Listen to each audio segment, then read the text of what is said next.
Hello, I'm Richard Vobes, and this is a Naked Englishman video. I do a podcast mainly, but this time the podcast is on video. It's the 13th of July, 2020, and this is the story of my life, behind the scenes, if you like, of the Bald Explorer. It is the Naked Englishman, although I'm not actually naked, as you can see. So I just thought, maybe it's just a thought process that's going through my mind that once a week or once a fortnight, I haven't really thought this through, to be honest with you, I could do a video version of this and put it out for free so that anybody who stumbles across it can discover, oh, this is not very interesting, or I don't know, and want to know what it's about. So just for those people who have never seen this before and have stumbled across this on YouTube, for example, this is the story of my life I'm Richard Vobes, and I run the Bald Explorer and the Naked Englishman, which is what this is. And what else is it that I do? The Vobes Show, yes. And I actually in the Vobes Show studio today. So I've just been fiddling around with OBS to make sure to see if I can record this in a very easy sort of way. Excuse me. So yeah. That's what this is. Now, normally I do a Naked Englishman on a podcast. It's an audio file, and it supports the channels that I do. It's mainly for the patrons. Well, it's exclusively for the patrons, really. Those people who support me financially, and I do that. But I was aware, of course, that perhaps some people don't even know what the Naked Englishman is, because if you're not a patron or you're thinking about becoming a patron, then you wouldn't really know. And without the patrons, of course, the Bald Explorer and the Vogue Show can't really happen, because this is how I've dedicated my life. So anyway, that's the general setup. So let me just go back into how I would normally record the Naked Englishman. And normally, I haven't got it here, but normally I have a little recorder and I would just be anywhere. Sometimes I'm out on a walk and I would just go, hello, I'm Richard Vobes, this is the Naked Englishman. And I start to tell you what's on my mind, where I've been, a report on the last 24 hours, and that kind of thing. And that's what I'm doing here, really. And we'll just see how we go. And it's usually, I don't know, about 10 minutes on average, that kind of thing. People have enough of me every day in the walks and the videos and the Vogue Show. And, so it's just that as a support mechanism. So as you know, I've been thinking about buying some land in order to farm, and I need to start watching, and maybe people can recommend some interesting English. Please don't give me stuff from overseas or American or anything like this. English. It's got to be English or UK based small. If somebody's watching a smallholder in the UK, because I'm in England, and I did do a bit of a search on a lot of American stuff, and of course Americans have got so much land. It's the land of plenty, isn't it? Whereas in England, it is very different. We may speak the same language, but we do have there's huge differences, and it's great that there is those differences. But that's why I say English, because there'll be rules and regulations. I started watching one, and it was a lovely American lady talking about it and telling me all about the land and things you need to know and this, that, and I thought, well, none of that applies. None of that. There may be similar stuff, but, it doesn't apply. So that's an area that I need to look about more. The whole thing is going to be a challenge, of course. But I've been reading some books that have influenced me, and I'm getting more and more convinced that the stuff you eat that's mass produced is just no good for you. It's just not doing your health any benefits. It may not necessarily doing it any adverse effects, because I don't think technically, that's not the right really word, is it, technically, but I don't think legally you're supposed to sell stuff that's going to harm you.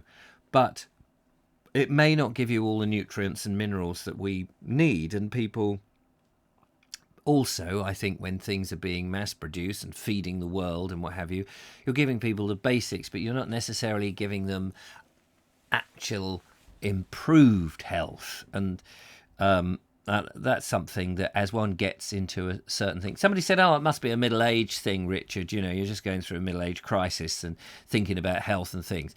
And I go, "Well, that may be true, may not be true, or it may be that actually, when you are a kid, you don't know anything. When you go into your teens, puberty hits you and you're dealing with that. Then you start to think about careers and you're trying to get a job and the world around you is feeding you. I don't mean literally feeding you, that wherever you go they stuff food in your mouth, but it's not an issue. You earning money to pay for the food, yeah, that's an issue, but there's plenty of outlets for food. And there's a lot of cheap food. You can go and buy some of this stuff from the cheap supermarkets, or you can go to the more expensive supermarkets and you take your pick. Or you can go to health food shops or farmers markets or whatever, depending on your interest and, of course, your wallet. So you do that when you get into your 30s. On average, you're starting to have children. That becomes a whole new issue. You're also looking to buy property, possibly, or putting down roots. And when you get into your 40s, you're getting things more established.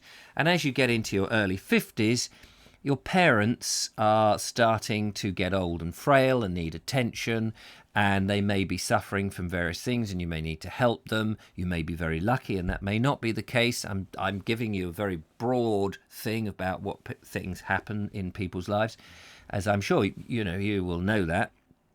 And then as you get towards your late 50s, generally, I don't know, depending on how early your parents had you, they start to keel over and die.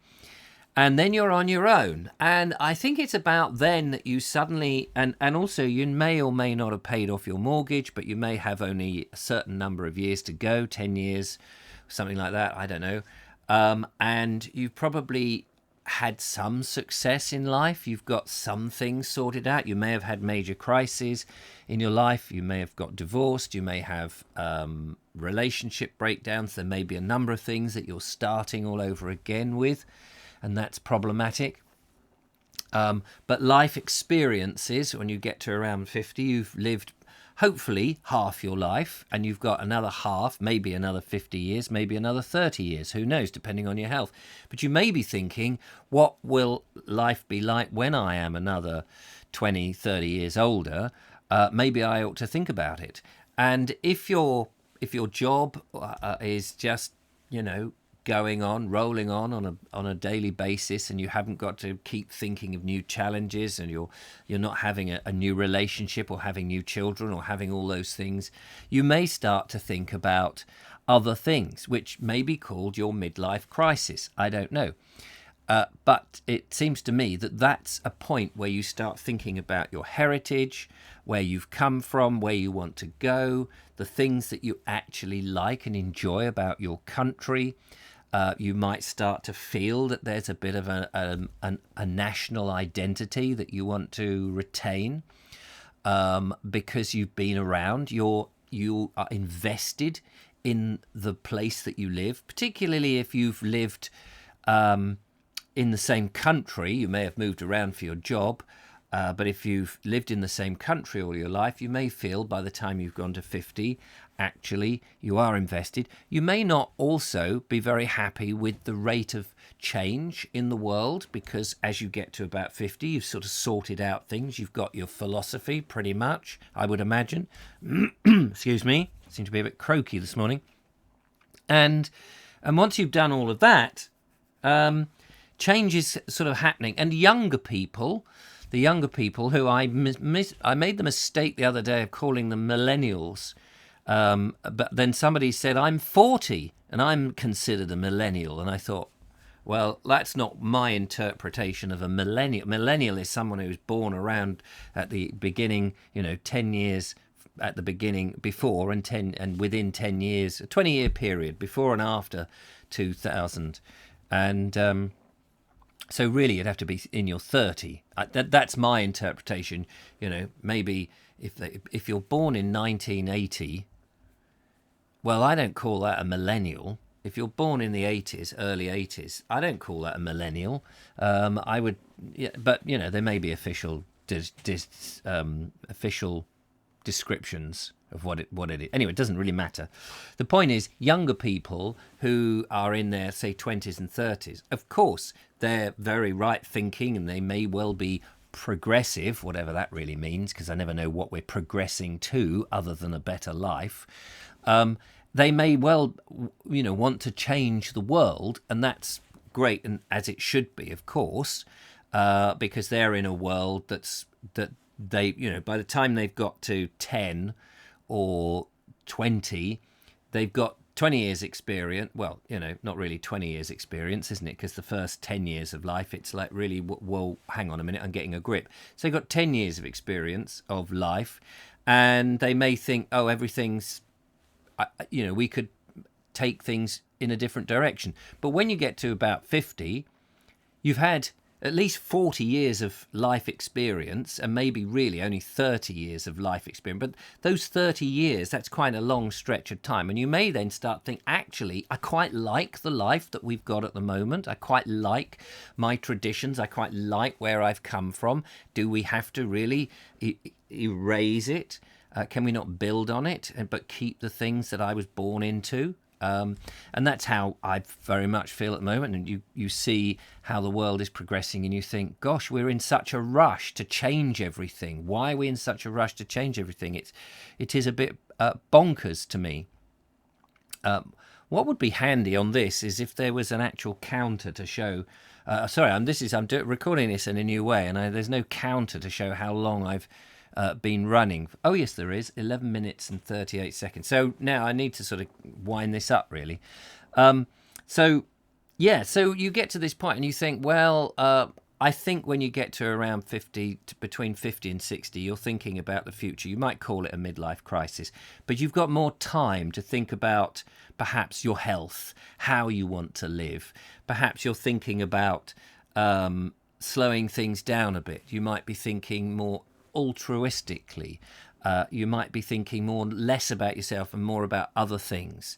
And I think that's probably where I am at the moment, is being able to think about the world, or at least the land I'm in, England that I'm in, the traditions and all those sort of things that I'm talking about.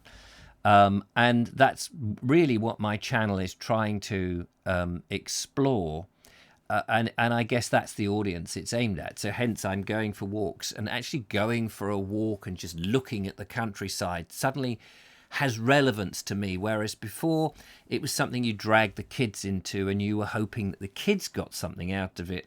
But because the kids are getting at you, you can't really just stand there and enjoy the nature. Now, if that's your job, then that's a different thing. But if it's not your job, then that's it. It's a different thing. Anyway, so this is the Naked Englishman. These are the sort of things I talk about. Sometimes I'll talk about the things I've been up to. So yesterday I did go for a walk, and it was all very jolly. And I just I feel a bit stale as well. I'm trying to rediscover where it is. The land thing is something I'm fascinated about.